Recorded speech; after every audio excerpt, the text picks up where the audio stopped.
Bonjour à tous pour cette nouvelle vidéo qui va être consacrée à la préparation du grand oral du CRFPA. L'idée de faire une nouvelle vidéo est une idée qui résulte un petit peu de ce qui a pu se passer sur les réseaux au cours de la semaine écoulée et également de l'activité de certains d'entre vous et les questions qui pouvaient être posées. Alors, bien évidemment, je fais suite à la vidéo de Jurixio sur cette question-là, où Morgan nous racontait comment il n'avait pas eu l'examen à un point près, mais également mon expérience personnelle, où à plusieurs reprises, je pense à des étudiants qui auraient pu l'avoir, des personnes comme Mohamed, Jonathan, ils se reconnaîtront, qui n'ont pas eu cet examen suite au grand O et ont raison. Ici, on va dire simplement d'un moment où voilà, un jury n'a pas rencontré le candidat et que voilà, les choses ne se sont pas bien déroulées. Alors bien évidemment, au cours de ce Facebook Live, n'hésitez pas à me poser une nouvelle fois vos questions, le cas échéant. Puis nous verrons à la fin, compte tenu de vos réactions, si vous souhaitez qu'on en fasse un autre sur tel ou tel aspect. Je sais qu'il m'a été sollicité également de faire d'autres vidéos sur la suite de la note de synthèse. Pour d'autres conseils pratiques. Alors, s'agissant du grand O, j'ai décidé de structurer un petit peu les choses sous véritablement trois grandes sous-parties. La première partie, ça va être la préparation du grand O, la façon dont on se prépare, mais j'entends par là du mois de mars, puisque désormais on est en mars jusqu'au mois de septembre. L'épreuve en elle-même, sa préparation et également la façon dont on passe, mais surtout qu'il n'y ait pas de malentendu sur finalement les attentes qui sont susceptibles d'exister par rapport au jury. Il y a un certain nombre de petits trucs qui sont des petits trucs que l'on a et qui peuvent rapporter gros au final. Alors, sur la préparation, hélas, de ce point de vue-là, je dois avouer que ce qu'il faut, c'est, la première chose, c'est bien se connaître ou être en lien avec quelqu'un qui vous connaît bien juridiquement, qui vous suit notamment depuis votre première année, parce que il faut acquérir, d'ailleurs, c'est pas anodin dans le programme, c'est l'aspect qui a évolué. On voit dans le programme du Grand O, justement, qu'on entend développer la culture juridique générale. Alors, culture juridique générale, ça suppose quand même d'avoir au départ quand même un certain nombre de connaissances. Nous sommes en mars, l'examen est en septembre, il est toujours temps d'acquérir cette culture juridique générale qui vraiment se décompose en deux aspects.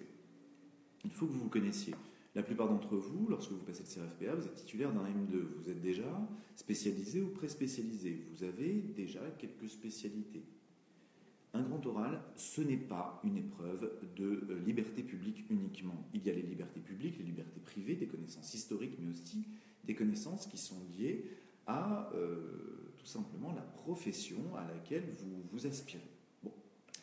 Alors, comment est-ce qu'on s'informe de ces différents aspects? D'abord, il faut essayer de voir tout ce qui peut être impacté par le grand oral comme type de matière.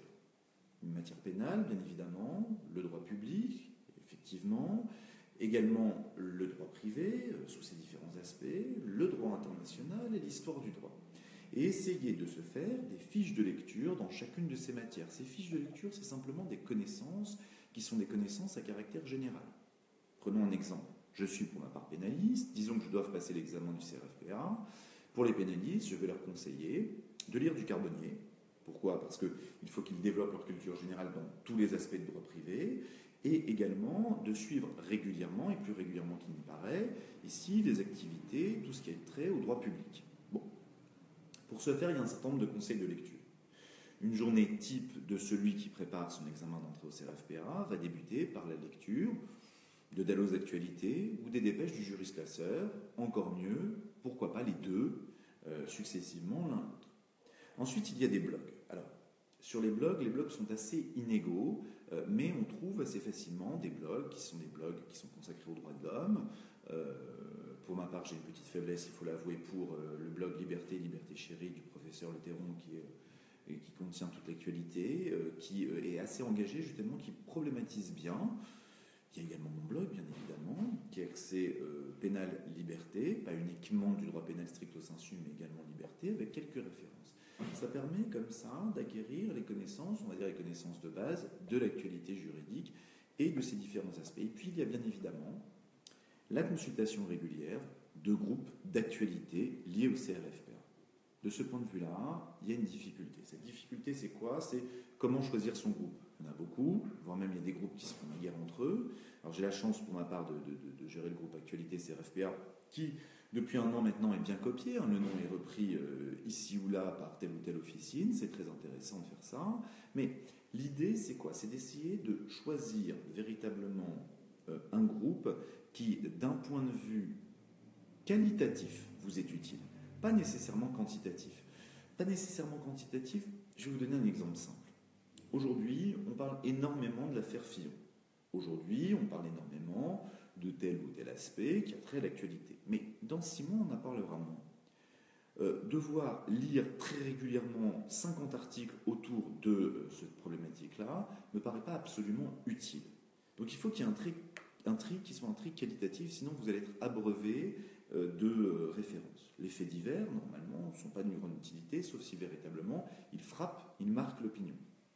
S'agissant des décisions de justice, je privilégierai pour ma part des décisions de la Cour de cassation, du Conseil d'État, du Conseil constitutionnel et de la Cour européenne des droits de l'homme concernant la France.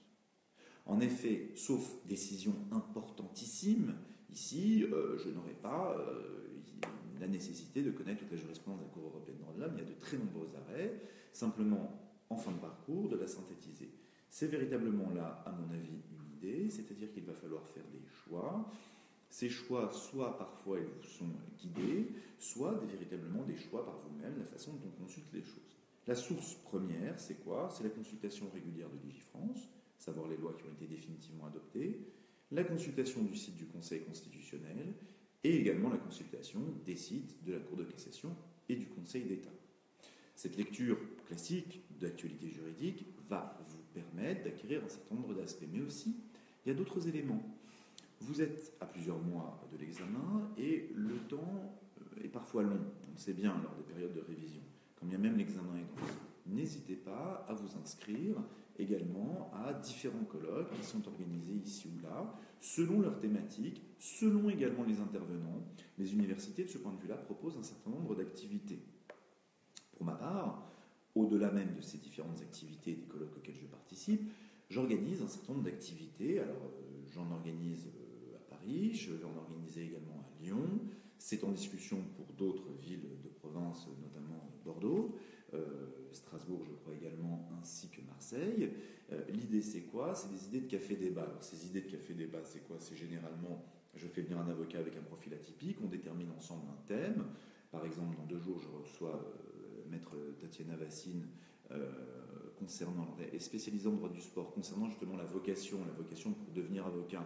Qu'est-ce qui va nous conduire à vouloir rechercher cette profession? C'est certainement pas ici une volonté de payer des taxes qui va aller vous conduire vers cette profession. Non, il doit y avoir quelque chose. Lors d'un prochain numéro, on abordera l'éloquence. Lors d'un précédent numéro, il s'agissait ici de gérer le stress avec Alexandra Rekia, qui était triple championne du monde de karaté. Ce sont des activités que j'organise parce que ça permet de mettre en relief un certain nombre de profils étudiants qui sont assez intéressants et de les mettre au contact des avocats. Il faut ici être en contact et lorsque l'on veut s'intéresser à cette profession-là, on doit suivre également l'actualité de la profession, de son barreau à proprement parler et prendre en compte un certain nombre de considérations historiques. Il y a fréquemment, de cette même façon, dans les universités, mais même ailleurs, des activités. Participer à ces activités, souvent elles sont honorées de lots qui sont proposés par des revues juridiques. Ça vous permettra ici d'avoir véritablement un grand nombre de lots et puis de profiter ici surtout de discussions avec des enseignants, des avocats eux-mêmes et de constituer également votre réseau. Donc il y a 2 angles véritablement, une préparation qui est une préparation on va dire globale où on lit, on travaille, on assiste, mais aussi une préparation qui est une préparation plus proactive. Il faut aller au contact de cet examen-là et donc aller au contact de la profession pour voir quelles sont les aspirations de celle-ci. Voilà, c'est quelque chose de particulièrement utile. Je me souviens par exemple d'un des pénaltrophies que j'avais organisé qui s'était particulièrement bien passé. On avait comme invité Thibaut de Montbrial et on a évoqué très longuement les questions qui étaient des questions très à la sécurité publique et au terrorisme. Et bien évidemment, c'était des questions qui tombaient assez régulièrement pour le grand taux. Donc ça, c'est véritablement une bonne chose. Enfin, dernier conseil, si possible, là la phase est passée, c'est aussi de pouvoir, si c'est possible, assister à des simulations en grand taux, certains IEJ les font, ou encore même certaines préparations privées. Outre les simulations en grand taux, vous avez aussi, si vous le passez en 2018 ou par la suite, la possibilité d'assister à l'examen lui-même. Bien évidemment, pour ma part, mais c'est juste un avis personnel, je demande souvent aux candidats si c'est possible de pouvoir y assister. Et donc comme ça, on apprend un petit peu les choses où ça se déroule. Par contre, ce qui est inutile, je pense, c'est d'aller trop loin dans le positivisme. Ce qui est très utile aujourd'hui le sera moins demain. Oui, il faut lire régulièrement les journaux, mais il faut choisir les différents journaux dont il s'agit. Les différentes actualités actuelles, les différentes actualités du jour ne correspondent pas à celles qui existeront au moment du grand taux. Donc c'est parfaitement, et c'est tout à fait important, de ce point de vue-là, ne pas se perdre dans des révisions qui sont absolument des révisions inutiles. On essaie de circonscrire les thématiques sur lesquelles on va travailler, et c'est vrai que cet oral-là repose sur une matière, liberté et droits fondamentaux, qui est particulièrement intéressante, qui plaît finalement à tous les étudiants qui doivent s'y intéresser sous le prisme de leur matière. On va y revenir justement. Ça, c'est simplement quelques conseils qui ont trait en la préparation en elle-même. Alors maintenant, c'est le deuxième aspect de cette vidéo, c'est tout simplement de discuter de l'épreuve en elle-même. Il s'agit d'un oral, désormais un oral de 45 minutes. Cet oral de 45 minutes est un oral au cours duquel vous allez avoir une phase d'exposé, une phase de discussion, et vous allez avoir un jury composé de 3 personnes. L'universitaire, l'avocat, le magistrat. Bon. Alors, sur l'épreuve en elle-même. Bon, sur cette épreuve, il ne faut pas qu'il y ait de malentendu par rapport à l'épreuve. C'est une épreuve qui est longue. C'est une des épreuves qui physiquement est la plus difficile. Alors, là-dessus, je fais, semble-t-il, un blocage. Ça se prépare physiquement, cette épreuve. L'étudiant qui passe et qui s'écroule progressivement au cours de l'oral, on l'a vu, c'est véritablement un élément qui, ici, va vous pénaliser fortement. Alors, qu'est-ce qu'il faut faire? D'abord, il y a un certain nombre de conseils à faire lors de la préparation, mais aussi, surtout, de façon générale, par rapport à l'attitude. Ce n'est plus un oral universitaire. Vous n'êtes plus à l'université. L'idée, de façon générale, c'est que vous avez 3 personnes face à vous, et ces 3 personnes, vous devez les convaincre toutes les 3. Alors, comment est-ce qu'on va les convaincre toutes les 3? On a face à soi un universitaire. L'universitaire, ce qu'il a envie, c'est de ressentir qu'il a bien fait son boulot. C'est-à-dire que face à lui, il y a un étudiant qui est parfaitement et totalement à l'aise, qui a été bien formé, qui raisonne bien, qui pratique des syllogismes. L'avocat, quant à lui, recherche un nouveau confrère. De ce point de vue-là, il faut habiller le personnage et se dire que cet exercice-là, ce grand taux-là, c'est votre première plaidoirie. Enfin, le magistrat. Alors, on a dit beaucoup de choses sur l'attitude du magistrat. Le magistrat, quant à lui, ce qu'il souhaite, c'est véritablement vérifier qu'il a face à lui quelqu'un qu'il appréciera devoir plaider devant sa juridiction ou recevoir ses écritures, parce que le raisonnement est un raisonnement qui est cohérent, qui pourra lui servir dans la rédaction de son jugement, de sa décision de justice. Donc on a 3 profils différents qui attendent véritablement, qui ont des attentes qui sont absolument différentes de ce point de vue-là. Alors, sur la préparation elle-même et la façon de se comporter. Lorsque l'on se présente face au jury, il faut, c'est vrai pour tous les oraux, il faut bien évidemment poser sa voix. Poser sa voix, il faut les saluer. De ce point de vue-là, je propose ici de saluer les personnes avec leur titre. On a face à soi un président du jury, c'est lui. On ne va pas l'appeler monsieur le professeur parce que parfois c'est un maître de conférence. Et soit il est très à l'aise avec le fait de ne pas être professeur, soit il ne l'est pas. Quoi qu'il en soit, c'est le président du jury, donc monsieur le président. Et on a face à soi 2 assesseurs, madame, monsieur, les membres du jury. Cette petite phrase-là, cette petite formule-là, va vous permettre de poser votre voix, d'habiller un petit peu votre prestation, et c'est parfaitement utile. De la même façon, juste avant de rentrer, c'est le moment où on prend sa petite gorgée de bouteille d'eau. La bouteille d'eau n'apparaîtra pas par la suite. Et en s'asseyant, lorsqu'on vous invite à vous asseoir, vous posez une montre devant vous, ce qui va vous permettre d'avoir un repère qui est un repère temporel. Ensuite, vous attendez qu'on vous invite à parler et vous débutez par l'énoncé du sujet, quel qu'il soit. Vous marquez un petit temps de silence et puis vous démarrez par la suite votre discussion. Alors, une fois qu'on a ces différents éléments, les autres conseils, c'est quoi? D'abord, ne rédigez pas trop. C'est un oral. C'est-à-dire qu'ici, il va falloir interagir avec le jury, mais pas trop non plus. Il faut rédiger, mais il faut rédiger uniquement par un système de tirets. Vous posez quelques tirets, ce qui va vous permettre ici de faire vos propres phrases et de regarder les différents membres du jury. À ce titre, il est indispensable de bien distribuer votre regard. Alors, il faut s'entraîner. Il faut s'entraîner à ce type de prestation. Mais on n'est pas obligé de s'entraîner systématiquement devant des jurys. Ça peut être coûteux de réunir beaucoup de personnes. Et puis surtout, c'est parfois pas tout à fait utile. Mais quand on a une famille nombreuse, ou encore lorsque l'on a chez soi, je ne sais pas, un chat, un chien, ou encore une machine à café, on installe véritablement ces différents aspects, on apprend à distribuer régulièrement son regard. Comme ça, on arrive véritablement à essayer, et on parvient souvent à convaincre les différentes personnes. Et vous distribuez votre regard, quand bien même un des membres du jury ne vous regarde pas. Ça, c'est une posture pour vous déstabiliser. Il y en a un qui ne va pas vous regarder, qui va regarder son portable, qui va regarder sa feuille juste devant lui. Celui-ci, il va falloir le ramener, on y viendra par un système de petits trucs, on va le ramener véritablement dans le jury pour que vous puissiez ici lui laisser tout simplement un bon souvenir.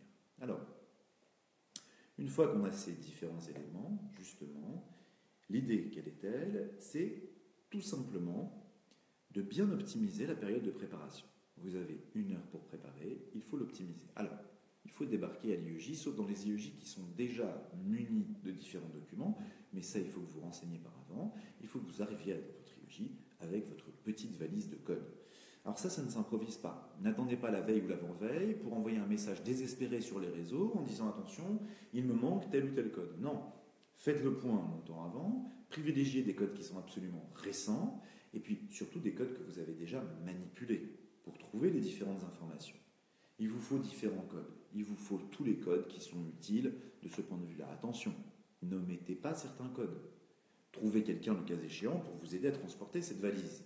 Mais, par exemple, je cite pour exemple le code de la santé publique, comme ça, il paraît relativement anodin, mais les dispositions, si on a un sujet sur la mort et le droit, par exemple, si on a des dispositions sur les directives anticipées, le testament de fin de vie, qui y figure, c'est absolument indispensable. Donc, de ce point de vue-là, tapez au plus large, prenez tous les codes possibles et imaginables, tous les différents codes procéduraux, tous les différents codes sur le fond, et ainsi de suite. Après, selon l'éditeur, vous allez avoir telle ou telle préférence. De ce point de vue-là, il faut simplement savoir les manier par avance. Non, la position de la CEDH n'est pas la même dans le code rouge que dans le code bleu, et donc là, il faudra s'adapter. Donc il ne faut pas perdre de temps. Une fois que le sujet vous est posé, le sujet, en fait, comme je vous l'ai dit, est un sujet qui est un prétexte à l'analyse. C'est un prétexte. C'est-à-dire que le sujet vous sera utile pour défendre votre cause, qui est vous-même, et surtout d'essayer de trouver des libertés et droits fondamentaux. À ce titre, il existe tout de même une logique, qui est une logique importante. C'est une logique qui est soit une logique d'opposition entre deux libertés, soit une logique de conciliation entre deux libertés. J'en vais pour exemple les très nombreuses décisions qui ont trait, secret d'enquête et d'instruction, qui préservent un certain nombre de principes fondamentaux, dont l'impartialité des juridictions. Et le secret va s'opposer à quoi? La liberté d'expression. Là, il faut évoquer dans un premier temps le fait qu'il y ait une opposition apparente, mais que finalement, que font les juridictions? Eh bien, elles assurent une forme de conciliation. Et là, on décrit la façon dont ça se concilie. Bon. Alors, de façon générale, qu'est-ce que l'on va faire? On va faire un certain nombre de recherches. Ensuite, et là, c'est délicat de le dire, mais vous avez nécessairement un parti pris sur tel ou tel sujet. C'est-à-dire vous allez avoir un paradigme juridique qui varie d'un sujet à l'autre. J'entends par là que d'un sujet à l'autre, vous allez nécessairement passer véritablement le sujet à la moulinette de vos propres connaissances. C'est bien, c'est quelque chose d'important, mais ce n'est pas nécessairement quelque chose qui est suffisant. Il faut faire des emprunts à d'autres disciplines le cas échéant. Et là, il y a des petits trucs. Voilà comment fonctionne souvent l'esprit humain. Souvent, c'est pas systématique, mais tout de même souvent. L'esprit humain fonctionne par une sorte d'escalier. Voici ce qui se passe. Vous avez face à vous des jurés. Il y en a 3. Un a proposé le sujet. Donc il sait où il veut que le candidat vienne. Les autres ne l'ont pas proposé. Les autres ne l'ont pas proposé, mais ils veulent poser tout de même des questions. Alors, les premières questions, vont très fréquemment tourner autour du sujet en lui-même. Préparez ces questions. J'entends par là que ces questions périphériques, il va falloir et vous devez être capable de les anticiper. Pour ce faire, il faut tendre parfois quelques perches. C'est-à-dire, il ne faut pas hésiter, dans vos formulations, à évoquer tel ou tel sujet qui va être un sujet qui est périphérique, mais que vous connaissez parfaitement bien, pour le laisser en suspens, afin que le jury s'en empare, vous pose une question et que vous soyez à l'aise sur cette question. On y reviendra par la suite. Il y a quand même sur les questions elles-mêmes une attitude à avoir pour qu'on puisse véritablement, de ce point de vue-là, être optimal sur les questions. Donc on tente avec quelques perches, à des moments qui sont des moments cruciaux, fin d'intro, transition, fin de développement. Par la suite aussi, quand on a la parole, on essaye d'occuper le terrain. J'entends par là, ne vous dites pas, tiens, il va falloir aller le plus vite possible, ce n'est toutes mes vérités. Non.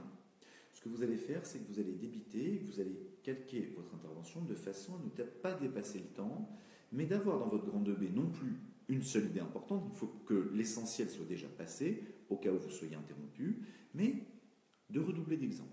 Des exemples dont vous allez détailler à la fois la notion, le régime et les applications. Attention aussi, si le jury vous interrompt, là, vous n'êtes pas dans un rapport égalitaire. Au contraire, si le jury vous interrompt en vous disant « il vous reste 2 minutes », ne commencez pas à négocier en vous disant « non, selon ma montre, il me reste encore un petit quart d'heure ». Non, au contraire. Si on vous dit qu'il reste 2 minutes, ça vous laisse un petit peu de temps pour ramasser les développements qui vous restaient à faire et de dire et de terminer en disant « en conclusion, je dirais que » et de délivrer une idée force. C'est tout. Si on vous demande de conclure, vous passez directement à la phrase « en conclusion ». Ne luttez pas avec le jury, ne l'indisposez pas. Au contraire, montrez votre réactivité face à ce type de circonstances.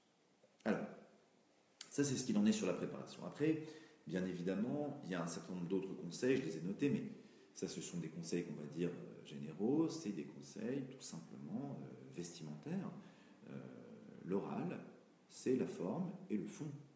Des conseils vestimentaires, il faut réussir à joindre véritablement deux aspects qui peuvent paraître contradictoires. Premier aspect qui peut paraître contradictoire, c'est véritablement ici, il faut être à l'aise le jour de l'examen. Donc on met véritablement des vêtements que l'on connaît déjà. C'est pas le jour J pour ici essayer le nouveau costume que vous avez acheté justement en vue du grand O, en vous fondant sur vos mensurations passées, sachant qu'entre-temps, eh bien, avec les révisions, vous n'êtes pas beaucoup sorti de chez vous, vous avez arrêté tout sport, et là, vous ne rentrez plus dans ce vêtement-là, et vous allez être tout engoncé. Il ne faut surtout pas donner cette impression-là. Donc, n'hésitez pas ici à faire appel à vos proches en vous demandant comment est-ce qu'ils vous trouvent, etc. Là. Costume-cravate, je pense, s'impose pour les messieurs. Pour les jeunes filles, certes, il y a le tailleur, ça peut être un tailleur de pantalon, un tailleur jupe, peu importe, de ce point de vue-là. Il y a une posture à avoir. Normalement, on ne croise pas les jambes. Simplement, il est vrai qu'on peut néanmoins, parfois, croiser simplement les pieds. Je pense à une jeune fille qui aurait mis un tailleur jupe pour éviter que la jupe ne remonte trop. Voilà le type d'hypothèse. Les cheveux doivent être attachés. Et puis, il faut soigner son apparence à tous égards de ce point de vue-là, c'est-à-dire paraître aussi bien que possible. Il faut faire une bonne impression, ou à tout le moins une impression qui est une impression neutre. Lorsque l'on a des tatouages, on va également les cacher, le cas échéant, et même lorsque l'on adore, et ça je comprends très bien, les étudiants c'est le cas, ça a été mon cas pendant très longtemps, lorsqu'on adore les bagues, eh bien, on va réduire de la même façon les piercings sur le visage, sont notamment à éviter autant que faire se peut. Bon, voilà ce qu'il en est de ces premiers conseils généraux. Ensuite, je vous disais, la phase de préparation doit être optimisée. On recense un certain nombre d'informations, on va vite, on recherche les choses. Un quart d'heure pour présenter, c'est très rapide. Comme c'est très rapide, ce qu'il va falloir, c'est véritablement fonctionner par un système qui est un système de tirets. on met des tirets, et puis on se réfère à tel ou tel code. Attention, on va essayer de passer autant que faire se peut sous silence, les exemples qu'on ne maîtrise pas. Alors, comment est-ce qu'on structure sa pensée? Le plan est indispensable, toujours. L'intro doit être bien charpenté. Une citation, préparer des citations. Alors, comment est-ce qu'on prépare des citations? Tout simplement, on va et on cherche des personnes qui sont passées à la postérité. Sur ce point, je vous renvoie à la première vidéo qui avait justement été consacrée à la note de synthèse, les auteurs qui sont passés à la postérité, la façon dont on fonctionne. Apprenez quelques citations. Montesquieu, Zola, c'est facile à citer, ça peut revenir assez régulièrement. Évitez comme type de citation de voilà, juste avant, vous vous dites, vous êtes dans tel jury et donc vous prenez le nom du prof et vous prenez un de ses articles. Non, n'essayez pas de faire des petits calculs de ce point de vue-là. N'oubliez pas aussi que la citation, ça va vous permettre également de montrer cette culture juridique. Deuxième phase de l'introduction, définition et délimitation du sujet. Si vous êtes dans une dynamique dans laquelle vous ne maîtrisez pas très bien le sujet, la délimitation du sujet, c'est peut-être une délimitation négative. Le sujet, ce n'est pas, et vous expliquez ce que n'est pas le sujet, ce qui vous permet d'occuper du temps et surtout de restreindre au fur et à mesure. Et puis aussi, c'est un discours sur la méthode. Vous êtes en train d'expliquer que voici les raisons pour lesquelles vous n'avez pas considéré qu'il était important de traiter tel ou tel aspect du sujet. Bon. Ensuite vient la problématique. Alors, la formulation de la problématique, c'est simplement d'essayer de trouver la tension juridique, c'est-à-dire de trouver les deux libertés qui s'opposent, se concilient, ou encore, par rapport à une décision ou au sujet, la liberté qui est impliquée en la matière. Donc, vraiment, de ce point de vue-là, on a une problématique à formuler, de préférence sous la forme de question, pour qu'elle soit bien audible pour le jury. On marque un léger temps d'arrêt, et puis après, on énonce le plan. À ce titre, moi, pour ma part, je privilégie la triple annonce de plan, qui va consister d'abord à dire que sur tel sujet, donc on était sur un sujet, secret d'enquête, d'instruction, liberté d'expression, sur le sujet qui m'a été donné de composer, nous verrons donc tout d'abord le secret de l'enquête et de l'instruction et sa conciliation, avant de voir par la suite la liberté d'expression et sa prééminence. Tout d'abord, ensuite. Je marque un temps d'arrêt. Nous verrons donc le secret d'enquête et d'instruction et sa valeur, la liberté d'instruction, la liberté d'expression et sa valeur. Tout d'abord, le secret d'enquête et d'instruction. Vous voyez, à 3 reprises, je l'ai énoncé. Pourquoi? Je veux que les membres du jury notent mon plan. Alors, ce n'est pas une lubie, mais puisque j'ai un plan, c'est une arme. Je veux qu'à la fin, quoi qu'il se passe, au cours de ce jury, au moment où ils vont délibérer, au moment où ils vont attribuer la note, je veux qu'ils disent cette personne-là, est-ce que cette personne était rigoureuse ou pas? Quoi qu'il en soit, il avait un plan et j'ai noté un plan. Donc déjà, je leur ai donné un élément à noter et à partir de cet élément-là, ils pourront ici m'évaluer. Donc ça, c'est quelque chose qui me paraît assez important et qui, de façon générale, va être tout à fait utile. Par la suite, bien évidemment, j'énoncerai plus rapidement, en double annonce de plan simplement, chacune des sous-parties.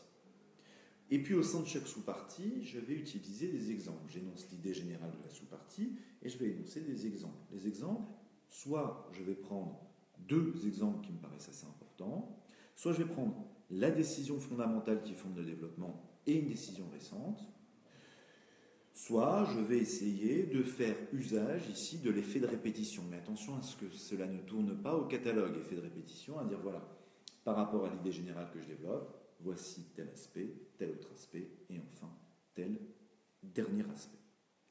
Voici de façon générale. Les transitions doivent être soignées, et surtout, la phase d'exposé doit vous préparer à la phase de discussion, qui est une phase tout à fait importante. Alors une nouvelle fois, vous pouvez tout à fait poser vos questions. Par la suite, je passerai effectivement avec suite à la vidéo de Morgane, j'ai reçu quelques témoignages d'étudiants qui étaient témoignages qui parfois étaient souriants quand ça se terminait bien, d'autres qui l'étaient moins quand ça se terminait moins bien, pour justement essayer d'exposer un petit peu ce que l'on peut faire face à telle ou telle situation. Il n'y a rien de pire que la question suivante qui vous sera posée à la suite, c'est est-ce que vous avez fini? Alors, si vous vous posez cette question-là, c'est que votre fin n'était pas tout à fait soignée. Il faut apprendre à jouer avec les silences. À la fin de votre exposé en lui-même, un léger silence. Et puis, en conclusion, ou en guise de conclusion, je dirais, et là, vous énoncez une phrase de grand maximum pour montrer que vous avez terminé. Vient après la deuxième phase. Alors ne ponctuez pas surtout cette fin avec, ici, un grand sourire, voilà. Et attendez que les choses vous arrivent. Généralement, c'est le président du jury qui va commencer à distribuer la parole. La logique veut que ce soit d'abord le concepteur du sujet qui vous pose des questions. Là, il y a plusieurs attitudes à avoir. La première, quoi qu'il arrive, ne démissionnez pas. Ce n'est pas fini tant que vous n'êtes pas sorti de la salle, voire même un tout petit peu après. Alors, comment est-ce qu'on fait lorsque l'on vous pose une question? Vous essayez de raisonner. Surtout, ne répondez pas par oui ou par non. Raisonnez, même si la réponse appelle un oui ou un non.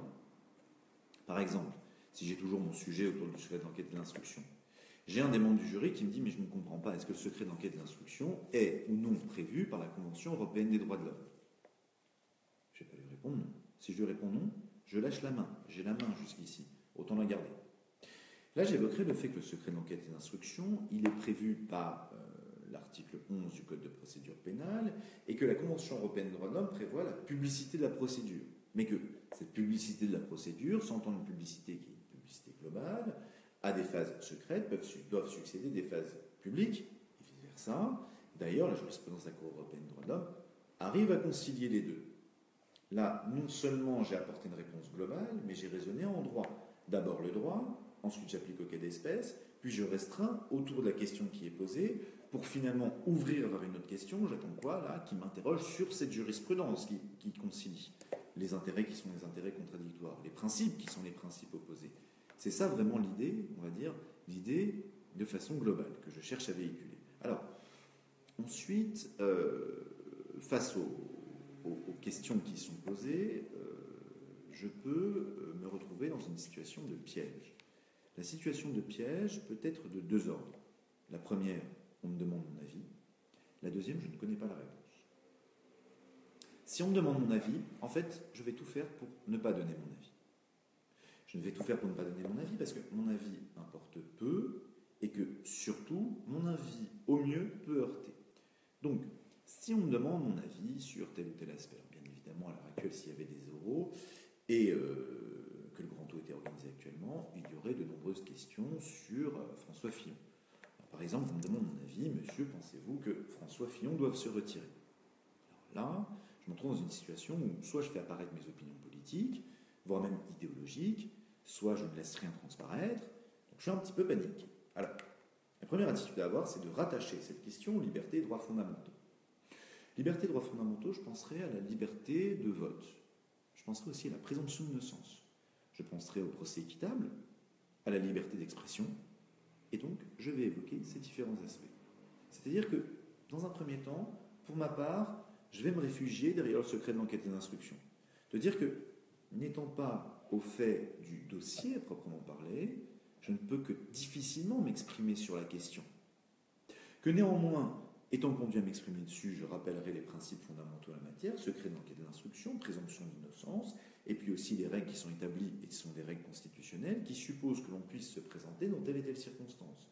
Donc, en droit, François Fillon peut se présenter valablement. Là, la personne qui m'a posé la question peut avoir deux attitudes. Première, elle a compris, je ne vais pas tomber dans son piège. Mais la deuxième, ce peut être différent. Il insiste. Là, il cherche véritablement à me piéger.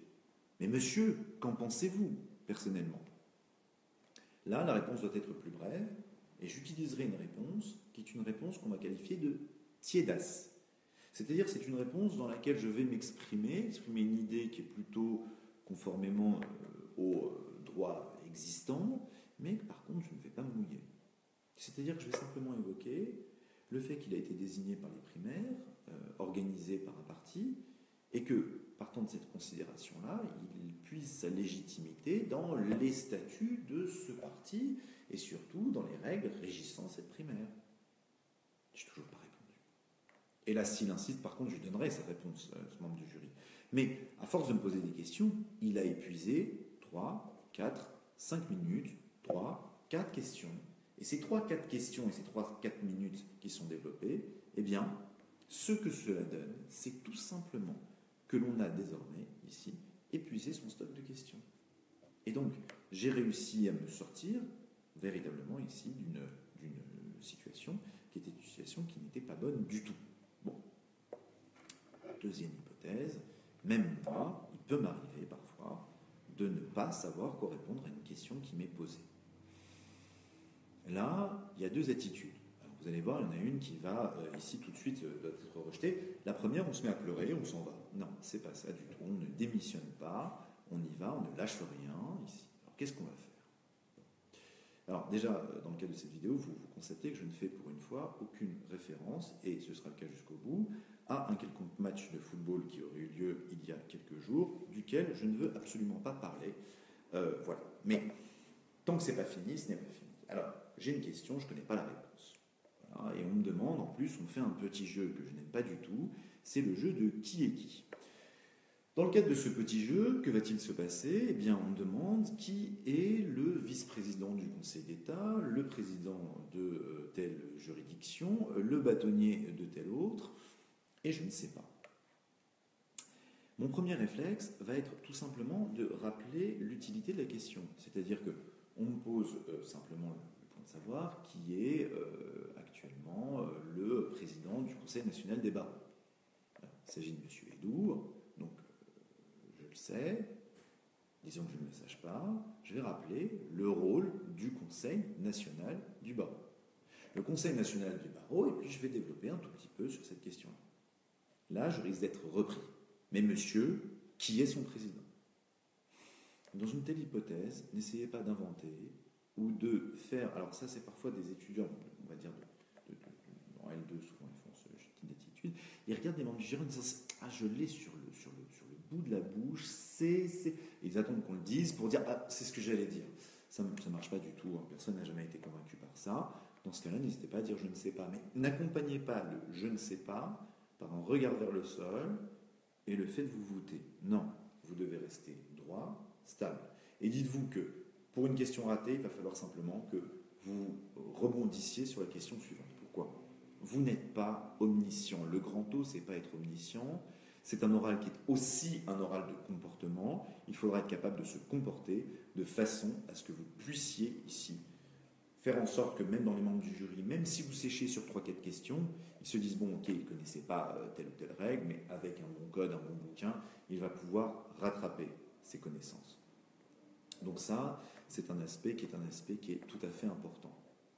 Une fois l'oral terminé, et par la suite, j'en viendrai avec des anecdotes, ainsi de suite. Une fois l'oral terminé, ce qui se déroule, c'est que vous allez être invité à quitter la pièce, vous saluez et remerciez les membres du jury, et vous partez. Et quand je vous dis vous partez loin. Alors on le verra par la suite, puisque de ce point de vue-là, j'ai tourné une petite vidéo avec une association, et je salue à ce titre-là Julien et Alexandre. Pourquoi? Parce que parfois, les membres du jury entendent les éventuels commentaires désobligeants quand on se croise. Deux étudiants se croisent et l'un va dire tel membre du jury est une peau de vache.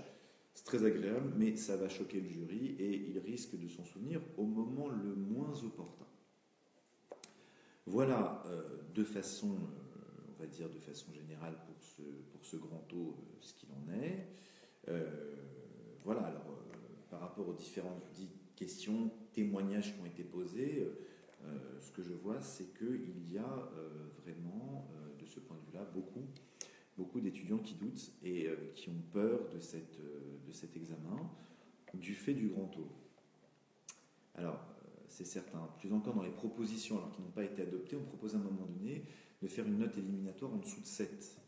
Et là, je pense à certains de mes étudiants l'année dernière, notamment Victor, qui a eu en dessous de 7 justement assez largement, qui s'en est quand même sorti parce qu'il avait été monstrueux aux écrits. Voilà, c'est vrai que la première façon de se sortir de cette situation difficile, c'est d'avoir fait un carnage aux écrits. Et quand on sort des écrits avec un 12,5, 13 de moyenne, il va être difficile de rater. Attention maintenant, avec la réforme, on n'en est pas là. Avec la réforme, on a quand même une épreuve qui est COEF4. Donc, vraiment une épreuve qui est affectée d'un très gros coefficient. Il va falloir faire attention. Plus encore, on n'a pas ces petits oraux tout sympathiques qui viennent par la suite, souvent pour nous rattraper. Son oral de spécialité, c'est souvent une matière qu'on aime bien, sympathique. Les étudiants aiment bien, par exemple, ils aiment bien le droit patrimonial. Et après, les voies d'exécution, il y en a même, figurez-vous, qui faisaient des FIPU. Ça, c'est pour les fanatiques, il y en a. Mais quoi qu'il en soit, on a toujours, bien évidemment, comme ça, la possibilité de se rattraper. Là, vous n'avez que 2 oraux, l'oral de langue et le grand oral. Alors, l'épreuve, il ne faut pas se rater dessus. Et puis, si on n'a pas de point d'avance, finalement, il ne faut pas non plus démissionner. L'idée, de façon générale, c'est quoi? C'est qu'il faut avoir plusieurs formes de rythme de travail. Le rythme de travail, qui est le rythme de travail tout au long de l'année, je vous ai dit, on augmente la culture juridique générale, on a des lectures, on essaie de s'efforcer de faire des lectures plus qualitatives que quantitatives, même si parfois il faut s'autoriser un petit sourire, et puis aussi se dire que le droit, ça peut être assez sympathique. Régulièrement sur tel et tel réseau, moi j'essaie au moins une fois par semaine de partager justement des informations qui sont des informations, on va dire, assez drôles. Pourquoi? Parce que simplement ça va pouvoir détendre les étudiants. Et voilà, de façon générale, ce qu'il en est. Bon, après, par la suite, quels sont les autres écueils durant lesquels on ne tombe pas? Après les écrits, il faut que vous preniez quelques jours. Quelques jours pour vous reposer. Pour finalement mettre ces écrits derrière vous et vous dire tout simplement, voilà, c'est passé, ça s'est passé, ça s'est, je l'espère pour vous, bien passé, ou mal, il faut faire le point avec quelqu'un, et puis par la suite, on repart sur les oraux, même si on n'est pas sûr de les avoir, même si on est persuadé de ne pas les avoir. Parfois des surprises comme ça. Alors c'est une bonne surprise le jour J, et puis une heure après, on se met à pleurer en se disant, oh là là, je n'ai rien préparé. Aujourd'hui, on ne peut plus improviser le grand O. On ne peut plus l'improviser, tomber sur un sujet sur lequel vous avez de la chance, ça reste possible, mais il reste assez peu probable que vous n'ayez que des questions autour du sujet. 45 minutes, c'est long. Pendant 45 minutes, on va balayer véritablement tous les aspects. Il faut que vous soyez combatif. Alors, là, je m'adresse aux timides, je m'adresse également à ceux qui n'ont pas confiance en eux, à ceux qui ont une petite voix, et puis de façon générale à ceux qui sont très angoissés. Il faut que vous appreniez à vous connaître mieux et que vous fassiez quelques exercices. Pour ce faire, acquérir de la confiance à l'oral, c'est quelque chose qui peut s'acquérir. Il y a différents exercices à effectuer, des exercices à effectuer. Allez au restaurant avec vos camarades, faites la commande pour tous vos camarades, à haute voix et debout. Allez même au karaoké et chantez, le cas échéant, surtout si vous chantez très faux. Choisissez votre public dans ce cas-là. Des gens sympathiques qui vont vous soutenir. Ça n'a pas d'intérêt sinon. C'est-à-dire que concrètement, il va falloir se battre lors de ces épreuves-là. Et il ne faut pas croire qu'il soit indispensable ici d'avoir une voix qui est une voix qui soit extrêmement forte pour ce faire. N'essayez pas non plus de jouer un jeu, d'employer des expressions qui ne sont pas les vôtres. Non, il ne faut pas vous travestir. En 45 minutes, votre personnalité va fendre l'armure. Et c'est votre personnalité que vous allez vendre. Il faut que vous donniez envie. Pour ce faire, il faut faire un pas vers le jury. N'indisposez pas le jury, quoi qu'il arrive. N'essayez pas de revendiquer des choses qui ne présentent aucun intérêt. N'allez pas chercher à savoir pourquoi ils ont dit ça ou de quelle façon. Ne rebondissez pas sur les questions. Et ne retournez pas non plus les questions. Un jury vous pose une question, dites, mais qu'est-ce que vous voulez dire par là? Ou votre question est mal posée. Non. Allez vers autre chose dans ce cas-là. Véritablement. Donc, voilà ces conseils. Alors, comment ça peut mal se passer? Un oral, ça peut mal tourner pour énormément de raisons. Mais un oral, ça peut aussi bien tourner. Et ça peut bien tourner tout simplement lorsque on est dans l'échange et dans le dialogue avec les membres du jury. Dites-vous que c'est une chance inestimable. Pour combien d'étudiants rêveraient à ce moment-là d'être à votre place? Vous ne jouez pas votre vie, vous jouez un examen. Le problème est que quand on a une expérience malheureuse, on hésite parfois à retenter. Pourquoi? Parce qu'on a un véritable traumatisme. Ces étudiants qui, à un point, à un demi-point ont raté, évoquent souvent que l'oral est subjectif. Oui, c'est une analyse subjective d'une prestation qui a été effectuée à un moment donné. Donnez tous les moyens à votre jury pour réussir. C'est-à-dire que concrètement, il n'est pas là pour vous sanctionner.